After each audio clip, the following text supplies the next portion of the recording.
Fluorescent lights of the police station cast harsh shadows across Detective Maria Rodriguez's weathered face as she stared down at the woman sitting across from her in the interrogation room. The suspect couldn't have been more than 25, with short auburn hair that caught the light like copper wire and eyes that held a defiance that seemed both fragile and unbreakable. Her name was Sarah Chen, according to the identification they'd found in her wallet, but everything else about her story was falling apart faster than a house of cards in a hurricane. It had started 3 hours earlier when Lieutenant Jake Morrison, from the local naval recruitment office, had called in what he described as the most brazen case of stolen valor he'd encountered in his 15-year career. Sarah had walked into his office wearing a crisp dress uniform adorned with ribbons, and insignia that would make even seasoned veterans pause in respect. She carried herself with the bearing of someone who had seen combat, her shoulders squared and her gaze direct, never wavering when she spoke about her supposed tours in Afghanistan and Iraq. But Morrison had a trained eye, and something didn't sit right. The way she referenced certain operations seemed textbook rather than lived experience, and when he asked about specific details only a real SEAL would know, the taste of MREs after a 48-hour mission, the sound of helicopters approaching, in the pre-dawn darkness, the weight of gear during underwater infiltration, her answers came back rehearsed, like lines from a movie rather than memories carved in flesh and bone. Detective Rodriguez had seen her fair share of military impersonators over the years. Usually, they were middle-aged men seeking respect they'd never earned, trying to impress women at bars or gain sympathy for fabricated PTSD claims. But Sarah Chen was different.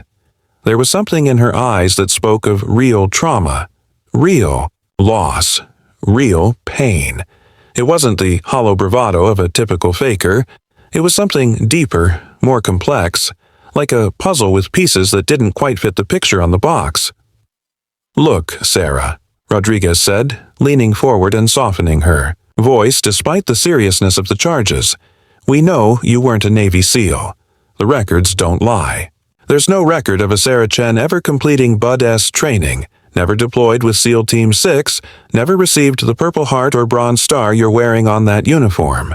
So why don't you save us all some time and tell me what this is really about?" Sarah's jaw tightened almost imperceptibly, a micro-expression that Rodriguez had learned to read after 20 years of interrogations. It wasn't the look of someone caught in a lie, it was the look of someone protecting a truth too painful to share. Her fingers unconsciously traced the edge of her sleeve, right where Rodriguez had noticed what appeared to be the corner of a tattoo peeking out from beneath the fabric during booking.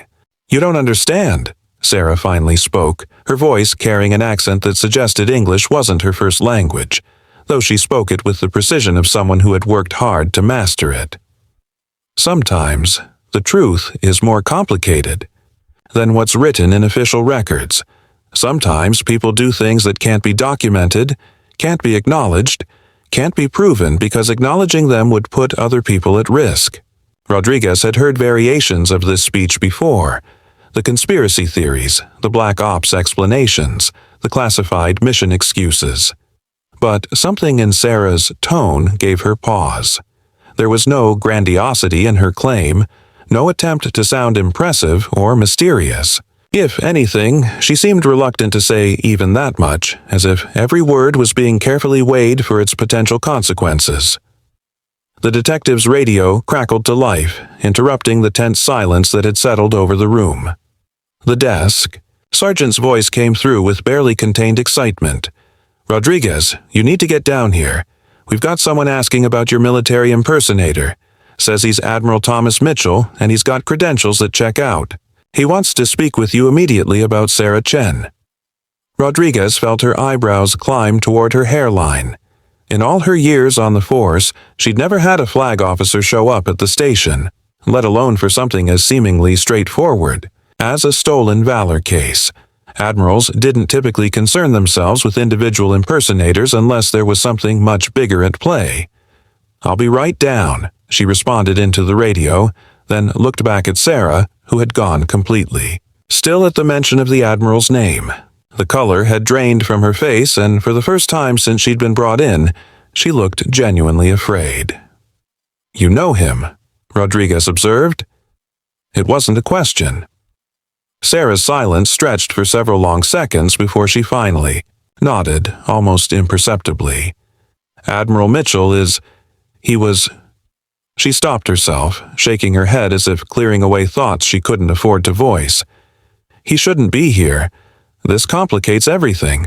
Rodriguez stood, her instincts telling her that whatever case she thought she was working had just taken a sharp turn into territory she hadn't expected. "Sarah, I'm going to ask you one more time. What is this really about? And don't give me any more cryptic responses about complicated truths. A Navy admiral doesn't show up at a local police station for a simple case of military impersonation." Sarah looked up at her, and for a moment, the defiance cracked, revealing something that looked almost like desperation. "Detective Rodriguez, some secrets are kept not because they're shameful, but because revealing them would destroy the lives of people who trusted you to keep them. What I did, what I wore, it was never about stolen valor. It was about honoring. A promise I made to someone who can't speak for themselves anymore." The cryptic response only deepened Rodriguez's curiosity, but she knew she needed to speak with the Admiral before pushing further.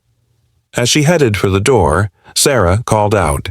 Behind her, her voice barely above a whisper but carrying a weight that made Rodriguez stop in her tracks. "Detective, when you talk to Admiral Mitchell, ask him about the tattoo. Ask him about Operation Silent Harbor, and ask him if he thinks Jessica would want me to keep wearing her uniform." Rodriguez turned back, studying Sarah's face for any sign of deception, but all she saw was raw emotion, carefully held in check. "Who's Jessica?" Sarah's eyes filled with tears she refused to let fall. She was the real Navy SEAL. Admiral Thomas Mitchell stood in the lobby of the Ocean View Police Department like a man who had spent his entire life commanding respect without having to ask for it. Even in civilian clothes, a simple navy blazer and khakis, his bearing was unmistakably military. His silver hair was perfectly groomed, his posture ramrod straight, and his weathered hands bore the calluses of someone who had climbed through the ranks rather than ridden a desk to the top. But Detective Rodriguez noticed something else as she approached him. His eyes carried the weight of a man who had made decisions that kept him awake at night. "Detective Rodriguez." His voice was gravelly, seasoned by decades of giving orders, over the sound of helicopter rotors and ship engines. "I understand you have Sarah Chen in custody."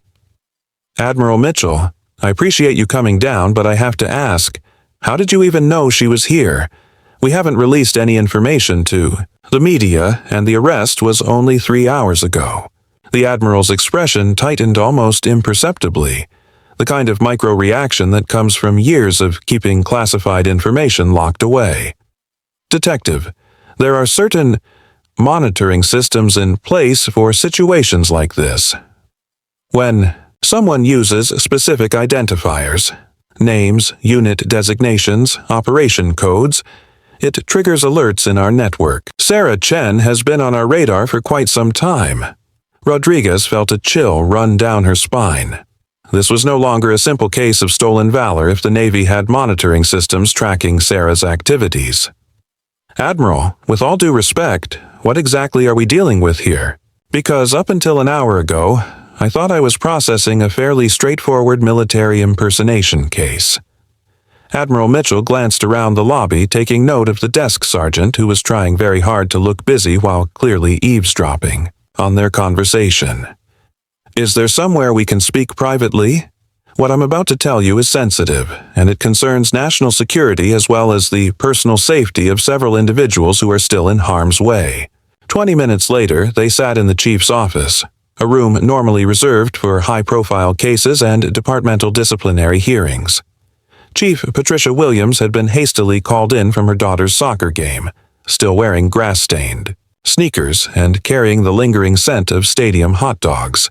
She sat behind her desk looking like she'd rather be anywhere else, but the presence of a Navy admiral in her station demanded her attention.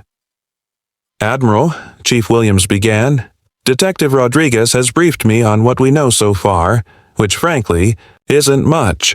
We've got a young woman impersonating a Navy SEAL, and now you're here telling us it involves national security. I need more than that to understand what my department has stumbled into. Admiral Mitchell opened a leather portfolio he'd been carrying and withdrew several photographs, laying them face down on the desk. His movements were deliberate, careful, like a man who had spent years handling classified materials and understood the weight of information. What I'm about to share with you is classified at the highest levels, but given the circumstances, I've been authorized to brief you on Operation Silent Harbor. He paused, studying both women's faces. 3 years ago, we conducted a joint operation with CIA assets to extract a high-value intelligence source from Taliban-controlled territory in Afghanistan. The operation was successful, but it came at a cost. He turned over the first photograph. It showed a young woman in full combat gear, her face partially obscured by night vision goggles, but her build and posture immediately recognizable. It was Sarah Chen, but this Sarah looked different, harder, more weathered, with the kind of lean muscle that comes from months of field operations. This is Lieutenant Sarah Chen, Navy Intelligence. Not a SEAL, as she claimed today, but part of a highly classified intelligence unit that worked embedded with SEAL teams on sensitive operations. Her unit doesn't officially exist in any records you could access, Detective Rodriguez, because acknowledging their existence would compromise ongoing operations and put assets still in the field at risk. Rodriguez stared at the photograph, her mind reeling. So she wasn't impersonating a SEAL. She was hiding her real identity, Admiral Mitchell finished. And she was doing it for reasons that go far deeper than anyone in this building could have imagined. He turned over a second photograph, and both women drew sharp breaths. This image showed 2 women in identical combat gear, arms around each other's shoulders, both grinning despite the dusty, harsh environment surrounding them. One was clearly Sarah, but younger, with longer hair and eyes that hadn't yet seen whatever had put the haunted look in them now. The other woman looked strikingly similar. They could have been sisters. The woman on the right is Petty Officer First Class Jessica Chen, Sarah's twin sister and an actual Navy SEAL. She was part of SEAL Team 8, one of only a handful of women to successfully complete the training and serve in active combat. Roles. The similarity between them was convenient for certain operations. Chief Williams leaned forward, studying the photograph. Twins. That explains the physical resemblance in the uniform, but, Admiral, why are you showing us this? What happened to Jessica? The Admiral's composure cracked slightly, and for a moment he looked less like a flag officer and more like a man carrying the weight of decisions that had gone horribly wrong. Operation Silent Harbor was compromised. We had intelligence suggesting that Taliban forces had identified Jessica as a high-value target, not just because she was an American SEAL, but because they had discovered her connection to Sarah and the intelligence unit. The sisters had been inadvertently working parallel operations in the same theater, and enemy forces had pieced together enough information to realize they could use one to get to the other. He turned over a third photograph, this one showing a destroyed convoy, vehicles twisted and burning, in what appeared to be the aftermath of an IED attack. The image was stark, brutal in its clarity of destruction. Jessica's convoy was hit 6 months ago while returning from a successful mission. She didn't survive, but before she died, she managed to transmit intelligence that saved the lives of Sarah's entire unit and prevented a major terrorist attack on American soil. The official record shows her death as a result of enemy action during a classified operation. What it doesn't show is the promise Sarah made to her dying sister. Rodriguez felt pieces of the puzzle beginning to click into place. The uniform. Sarah was wearing Jessica's uniform. Not just wearing it, Admiral Mitchell corrected, living it. Jessica's final transmission included a request. She asked Sarah to make sure that her death wouldn't prevent her from completing one last mission. There was a recruitment drive she had planned to participate in, an effort to encourage more women to consider military service, particularly in special operations roles. Jessica had been passionate about breaking down barriers for women in combat positions. The Admiral's voice grew heavier with each word. Sarah took leave from her intelligence unit and has been traveling to recruitment offices across the country, wearing Jessica's uniform and telling Jessica's story, not her own. She's been careful never to claim the experiences as her own, but she's been honoring her sister's commitment to inspiring the next generation of female warriors. Chief Williams shook her head slowly. But why didn't she just explain this to Lieutenant Morrison? Why let herself get arrested for stolen valor?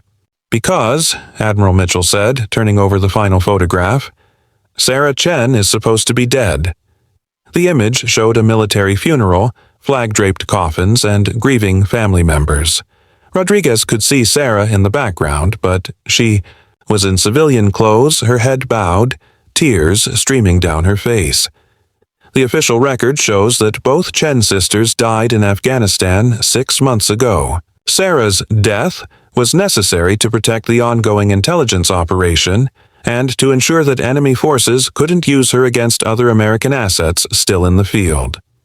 As far as the world knows, Sarah Chen died alongside her sister, that convoy attack. The room fell into stunned silence.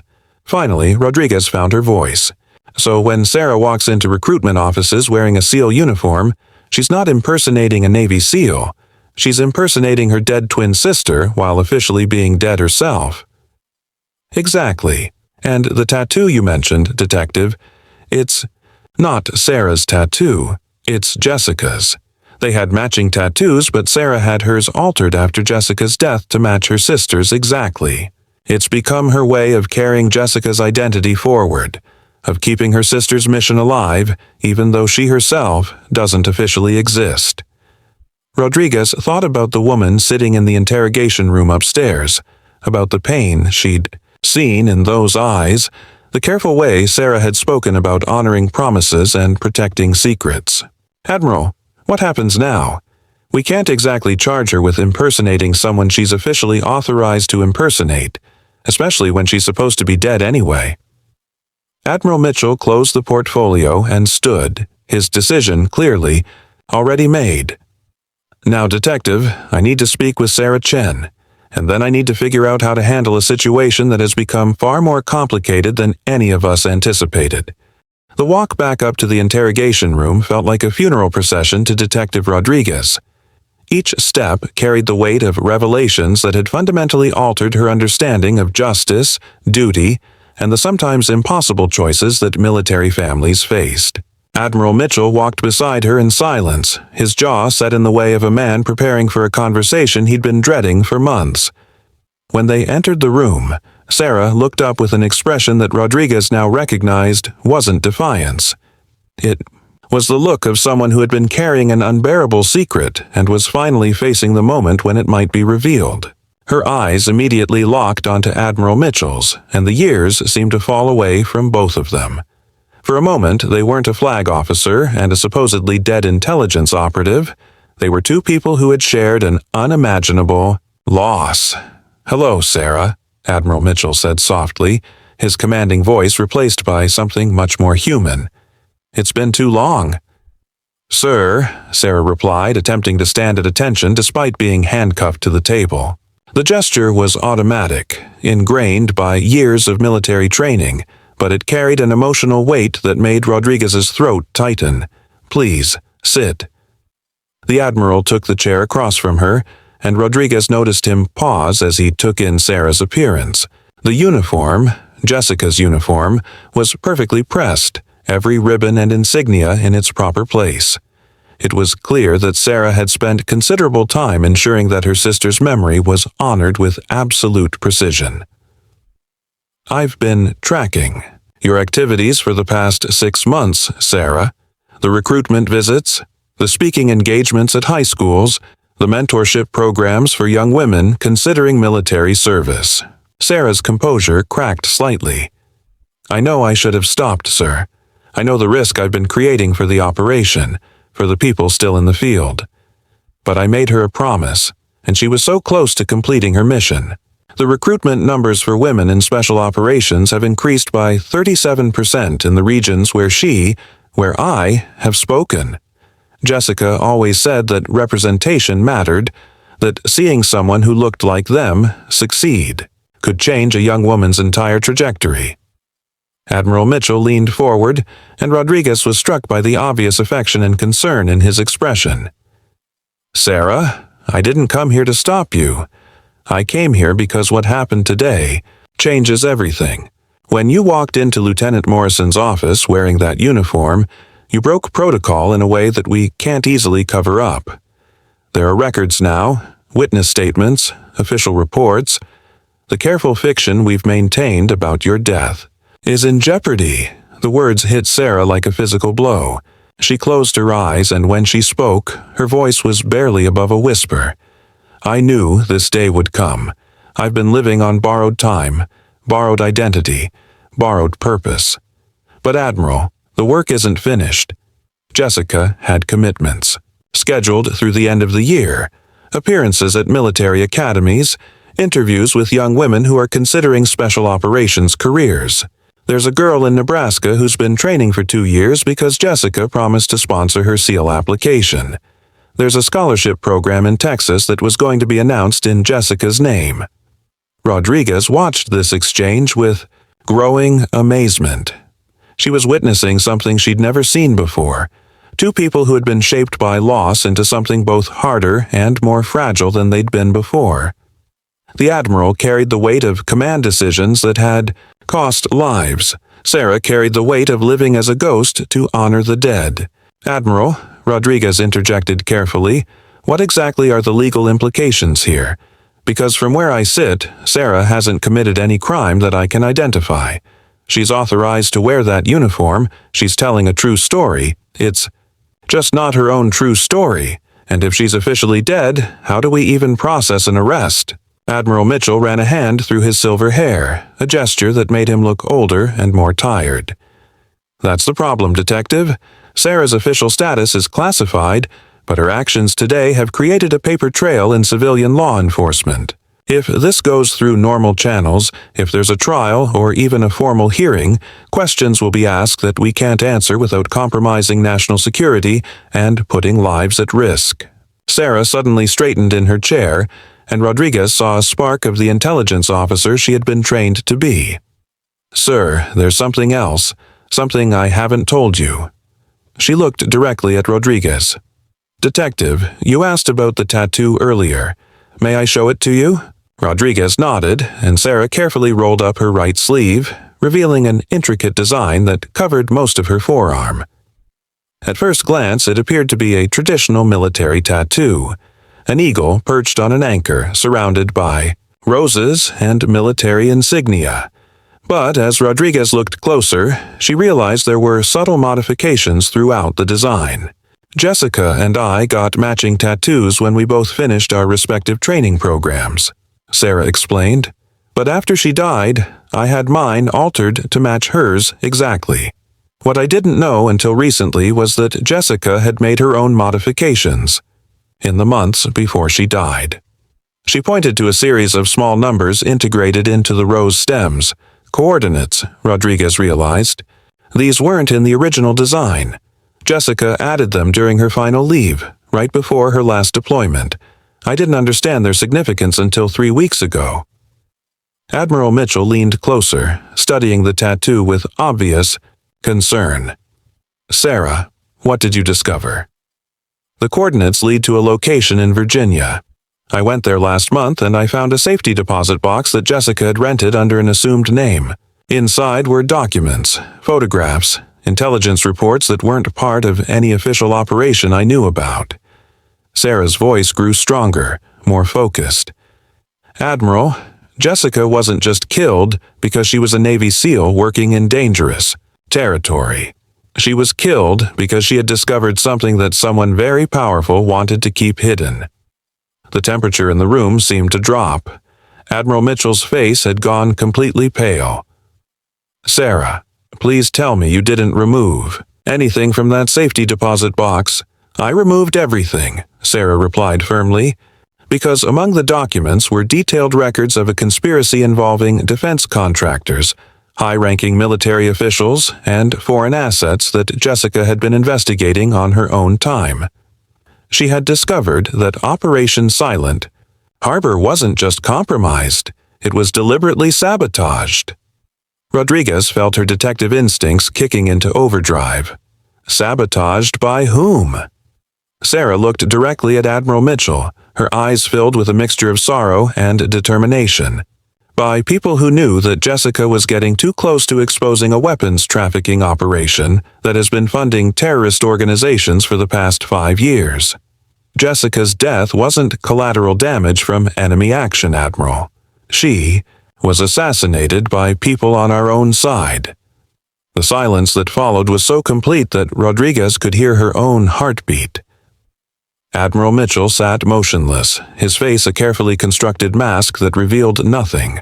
Finally, he spoke, his voice carrying a weight that seemed to press against the walls of the small room. "Sarah, those are very serious accusations. Do you have proof?" "I have Jessica's proof," Sarah replied. "Names, dates, financial records, photographs, recorded conversations. She spent months documenting everything before her final deployment. And, Admiral, your name appears in several of the files, not as a conspirator but as someone Jessica trusted to handle the information if something happened to her." Admiral Mitchell's mask finally cracked, revealing an expression of such profound grief and anger that it made Rodriguez instinctively step back. "She left the information for me?" "She left instructions. Very specific instructions about who could be trusted, who couldn't be trusted, and what needed to be done to stop the operation. Admiral, the trafficking ring is still active. Jessica's death didn't stop it. It just made them more careful. But they don't know that she documented everything. They don't know that the information survived." Rodriguez realized she was witnessing something unprecedented. The revelation of a conspiracy that reached into the highest levels of military command, exposed by a dead Navy SEAL and carried forward by her twin sister, who was supposed to be dead herself. The stolen valor case had transformed into something that could shake the foundations of national security. "Admiral," Sarah continued, "the reason I've been so visible, so public with Jessica's identity, is because I've been waiting for them to make a move. If they believe I'm just a grieving sister playing dress-up, they won't see me as a threat. But if they discover that I have Jessica's intelligence files, they'll kill you," Admiral Mitchell finished, "just like they killed her." Sarah nodded solemnly. "Which is why I need your help, sir. Jessica's final instructions were clear. If anything happened to her, I was to deliver the intelligence to you personally, and you were to use it to destroy the people who betrayed her and every other service member who died because of their greed." Admiral Mitchell stood slowly, his decision evident in the set of his shoulders. "Detective Rodriguez, I'm afraid this case has just moved far beyond the jurisdiction of local law enforcement. Sarah Chen is no longer under arrest for impersonating a military member. She's now under the protection of naval intelligence as a key witness in a matter of national security." Rodriguez nodded, understanding that her role in this extraordinary story was coming to an end.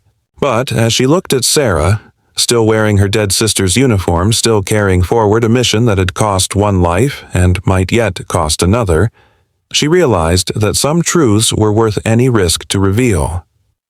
"Sarah," she said quietly, "for what it's worth, I think Jessica would be proud of what you've done, and I think she'd want you to finish what she started." Sarah's eyes filled with tears she finally allowed to fall. "Detective, the hardest part isn't living as someone else. The hardest part is knowing that when this is over, when justice is served, I'll have to let Jessica go. I'll have to stop being her and figure out how to be myself again. I'm not sure I remember who that is anymore." 6 months later, Detective Rodriguez sat in a federal courtroom in Washington, D.C., watching the final chapter of the most extraordinary case of her career unfold before her. The proceedings were mostly sealed from public view, but she had been granted special clearance as a key witness in what the media had dubbed Operation Broken Harbor, the largest military corruption scandal in modern American history. At the defendant's table sat three men who had once held positions of tremendous power and trust: a former Pentagon procurement officer, a defense contractor CEO, and, most shocking of all, Colonel Marcus Brennan, who had been Jessica Chen's commanding officer during her final deployment. The evidence against them was overwhelming, built from the meticulous intelligence work that Jessica had compiled in her final months, and Sarah had risked everything to preserve. But it was the woman sitting in the witness gallery who drew Rodriguez's attention most completely. Sarah Chen, now very much alive in official records, had undergone a transformation that was both subtle and profound. She wore a simple navy blue suit, her hair grown out to shoulder length, and her bearing carried a confidence that seemed entirely her own, rather than borrowed from her sister's memory. Yet pinned to her lapel was a small silver pin, Jessica's seal trident, the only visible reminder of the identity she had carried for nearly a year. The past 6 months had been a whirlwind of investigations, revelations, and carefully orchestrated operations. Working with Admiral Mitchell and a hand-picked team of investigators, Sarah had worn a wire during dozens of meetings with suspected conspirators, using her supposed grief-driven instability as cover to gather evidence of the weapons trafficking operation that had cost her sister's life.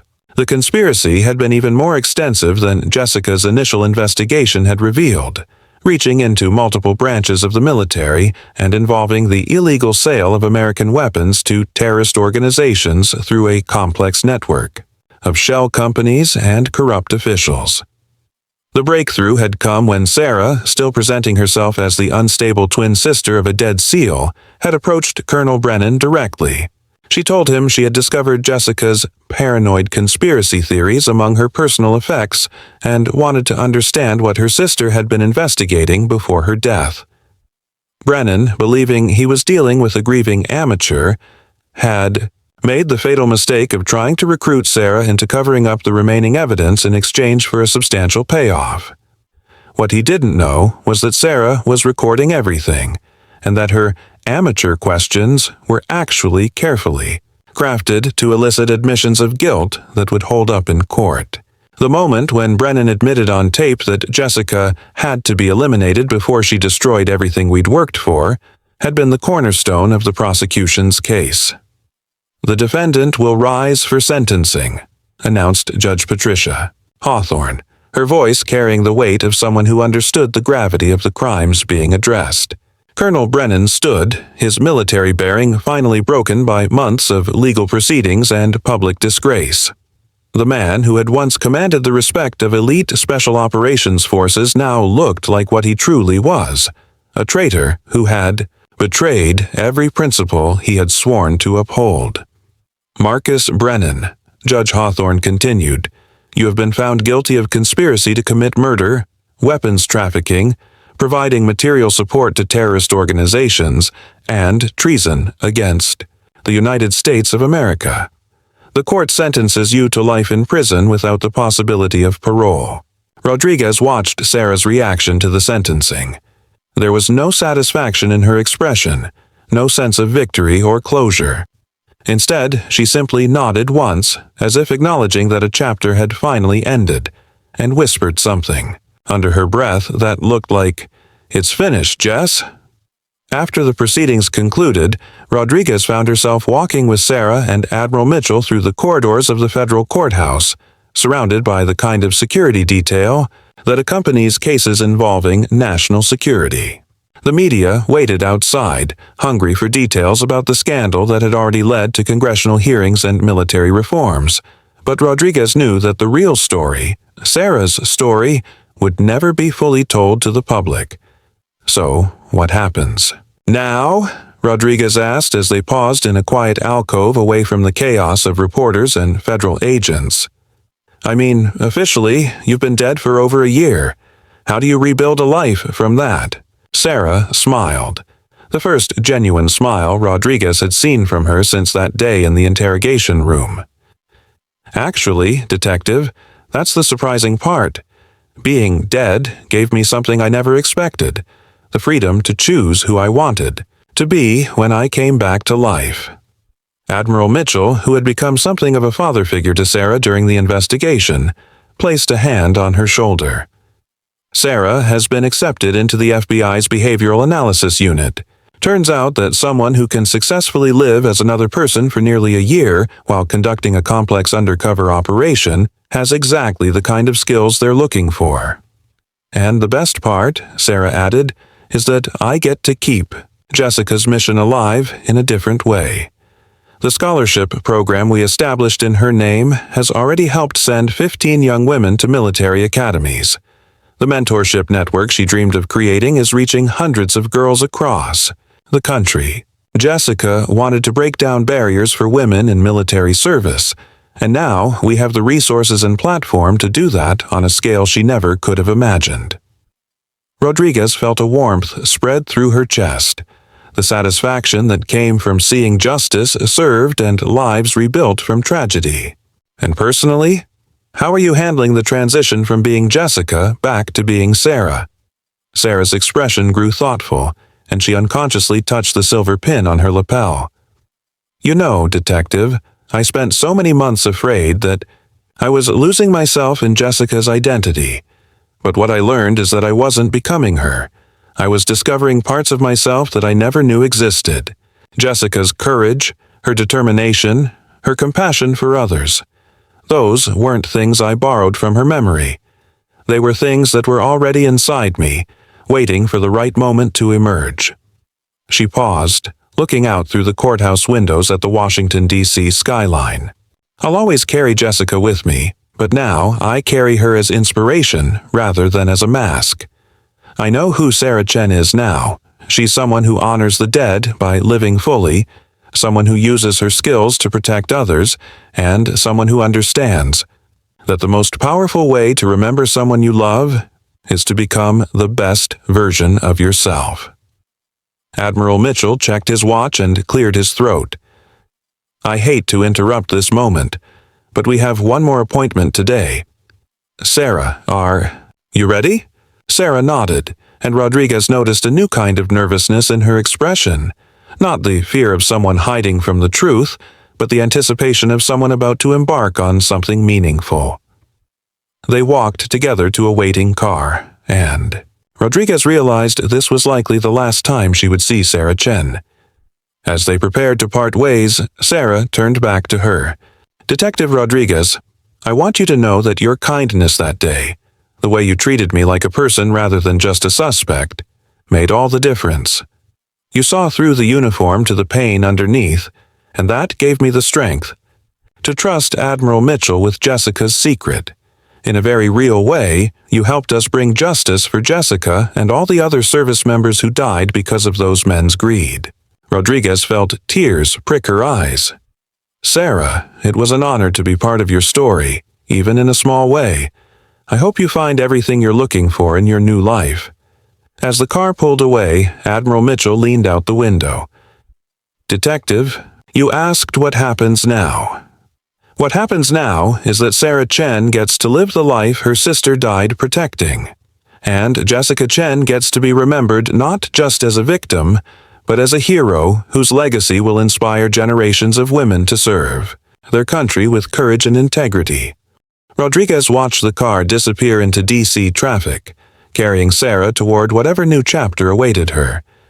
She thought about the woman who had walked into that police station nearly a year ago, broken, lost, carrying the weight of secrets and grief. That woman had been arrested for impersonating a Navy SEAL, but what she had really been doing was something far more profound. She had been impersonating someone who could survive the unbearable, someone who could transform tragedy into purpose, someone who could honor the dead by refusing to give up on the living. Later that evening, Rodriguez saw a brief news report about the sentencing. The anchor mentioned the corruption scandal, the weapons trafficking, the military reforms that would result from the investigation. But there was no mention of Sarah Chen, no recognition of the woman who had risked everything to ensure that justice was served and that her sister's sacrifice would not be in vain. Some heroes, Rodriguez reflected, were destined to remain invisible.